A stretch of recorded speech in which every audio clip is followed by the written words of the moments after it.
Choice appears only after distance has already decided what can arrive. What looks like coordination is often the temporary alignment of movement across terrain that has not yet imposed its full delay. The pattern examined here is the point at which alignment continues to exist, but no longer adjusts at the speed required to maintain it. Paths remain, routes remain. Signals continue to move, but the intervals between them begin to stretch. What once synchronized begins to stagger. Not because intent weakens, but because the structure carrying that intent no longer compresses time in the same way. The moment coordination stopped scaling is not marked by collapse. It is marked by continuation that no longer arrives together.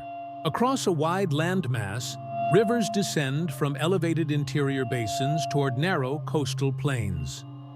Mountain ranges interrupt lateral movement, forcing passage through valleys that narrow into predictable corridors.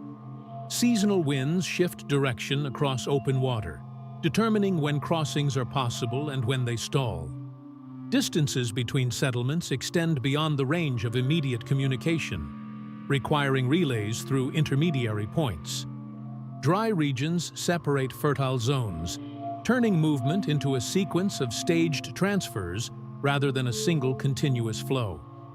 Along these routes, choke points form where terrain compresses passage into singular crossings, bridges, ports, or narrow overland paths. Climate imposes its own intervals. Flood seasons alter river depth. Winter freezes restrict transit. Heat reduces carrying capacity. The environment does not prevent movement. It spaces it. At first, movement adapts. Routes stabilize into predictable cycles. Caravans depart according to seasonal windows. Ships follow winds that repeat with sufficient consistency to support planning. Storage accumulates near crossings where delay is expected. The system does not eliminate interruption. It absorbs it. Coordination appears as timing. Departures staggered so arrivals align. Goods transferred from one mode to another without long pauses. Information moving slightly ahead of material, preparing the next stage. Each segment adjusts locally to maintain continuity across the whole. Then, the distances begin to extend. Not in geography, but in sequence. More nodes are added between origin and destination. Each additional segment introduces its own conditions, its own weather, its own terrain constraint, its own waiting period. What was once a direct route becomes layered. A shipment leaving one point no longer arrives at the next in a single transfer. It passes through multiple hands, each dependent on the timing of the previous one. Coordination shifts from movement to scheduling. A delay at one point does not stop the system. It shifts it. Downstream segments wait. Storage begins to fill. Upstream segments continue, unaware of the delay until the accumulation reaches them. The system compensates by holding more at each stage. Buffers expand. Warehouses increase. Animals and labor remain idle for longer intervals between transfers. Movement continues, but less of it is in motion at any given time. More of it is waiting. In a river port, shipments arrive earlier than expected due to favorable currents upstream. The receiving capacity remains unchanged. Goods accumulate along the banks, exposed to conditions that were not part of their intended transit. Labor adjusts. Workers reorganize loads, stacking them in temporary formations that allow partial protection. The next segment, scheduled to depart at a fixed interval, cannot accelerate to match the early arrival. The excess remains. Elsewhere, a caravan departs later than planned, due to delayed arrivals from a previous leg. The route ahead is clear, but the window of favorable conditions narrows as it moves. What was once a predictable crossing becomes uncertain. Pace increases where possible, but terrain limits speed. Animals tire. Stops extend. The delay propagates forward, compressing the margin that once absorbed variation. Coordination begins to rely on anticipation rather than synchronization. Each node attempts to predict the state of the next. Messages are sent ahead, but they travel through the same constrained routes as goods. By the time information arrives, conditions have shifted again. Adjustments are made based on states that no longer exist. The system does not lose information. It receives it late. Infrastructure accumulates in response. Additional storage is built near choke points. Alternate routes are explored, even if longer, to bypass congestion. Redundancy increases, but each addition introduces new segments, new timing requirements, new dependencies. The system grows not by reducing constraint, but by distributing it. Coordination becomes a larger surface across which delay can form. In a highland pass, snow arrives earlier than expected. The route closes for longer than usual. Goods destined for regions beyond the pass accumulate on one side. On the other side, shortages begin to register.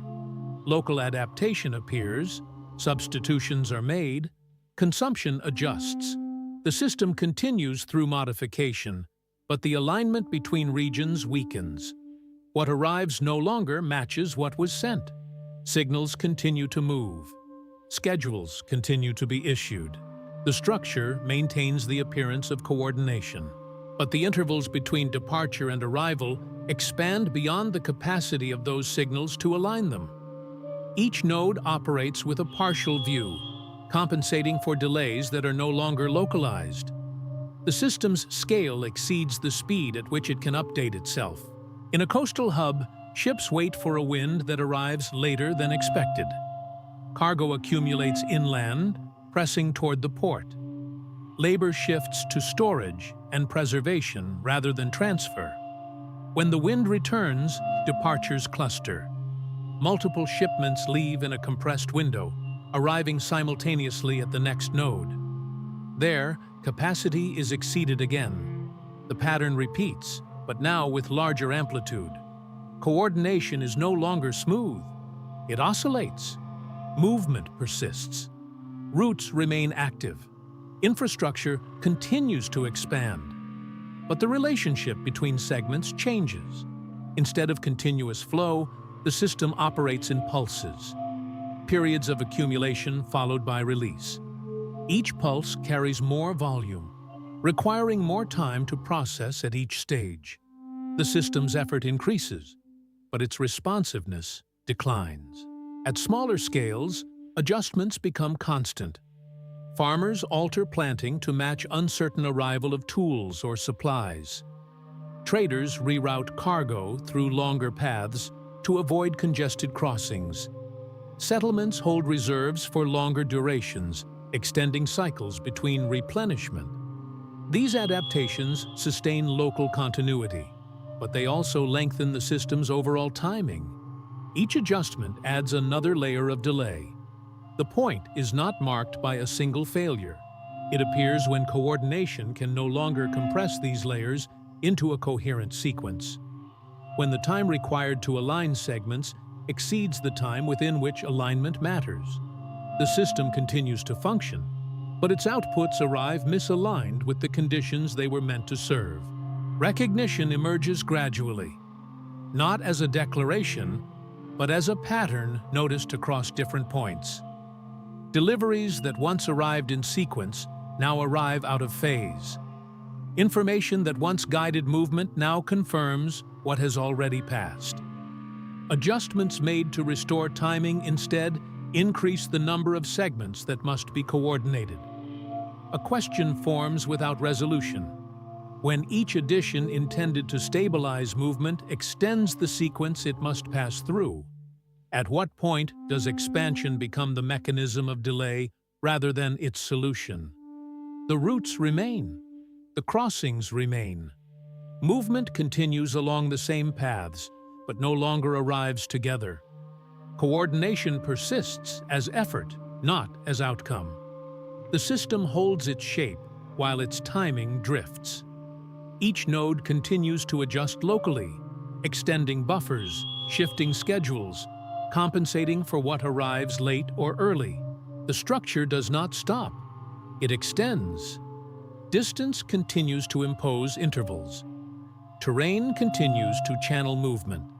Climate continues to define windows. The system adapts to each, layering responses that sustain operation while extending sequence. What was once alignment becomes approximation. What was once synchronization becomes overlap. The moment coordination stopped scaling does not end the system. It changes the way it continues. Pressure remains suspended across its length, carried forward by every segment that still moves, still waits, still adjusts within a structure that no longer arrives at the same time. If this reflection resonated with you, you can find more explorations like this on Timeless Questions, where history, power, and human nature quietly intersect.